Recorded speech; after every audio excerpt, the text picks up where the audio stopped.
Less than a month after they came into force, there are reports that the Western Australian government has backed down from its controversial Aboriginal heritage laws. It's the triumph of some common sense at last.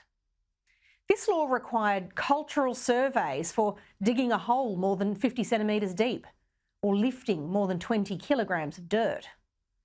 It meant huge expense and red tape for something as simple as mending fences on a farm, planting trees or clearing tracks.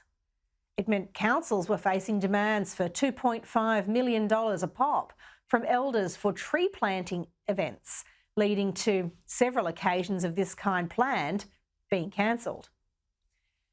But as Nationals leader David Littleproud observed, federal Labor still has on the table its own rollout of a national framework for cultural heritage protection.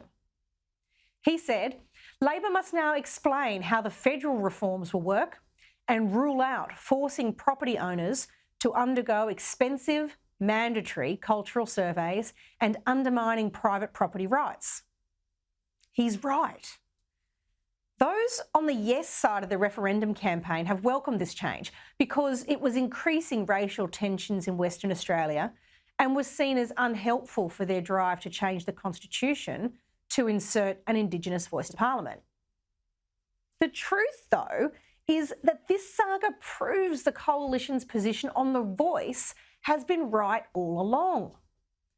When the Parliament tried something out and it didn't work, they were able to change course, to try and fix it and take a better path.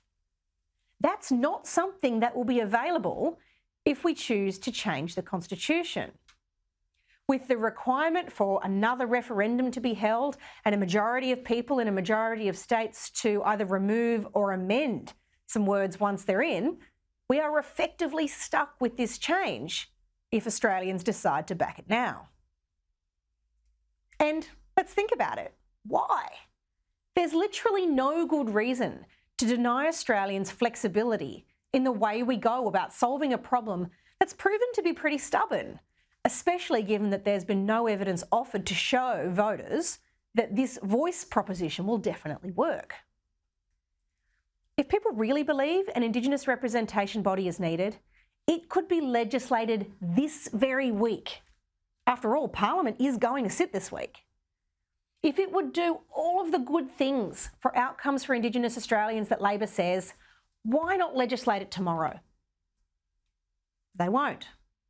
And the fact that they won't tells you everything you need to know. That this actually isn't about better outcomes. It's a power grab designed to permanently and fundamentally change the nature of our democracy so that it rests on group grievance and identity and not on the transformative power of individual effort. It's about locking in the flow of dollars to an industry. I guess the $30 billion spent on Indigenous Australians each year, well, it is a lot, and avoiding accountability about the quality and effectiveness of that spend would be pretty motivating. There's so many reasons to reject this proposal. A no vote preserves the idea that all Australians should have equal rights in our democracy. It also prevents the insertion of a constitutional barrier to driving accountability for outcomes from those who receive taxpayer dollars. And ultimately, that means Aboriginal Australians have to continue to suffer the fruits of the underperformance of those people who administer that $30 billion. Whether it's looked at from the perspective of equality or from the perspective of quality service delivery for those who need it most, the voice isn't worthy of Australian support.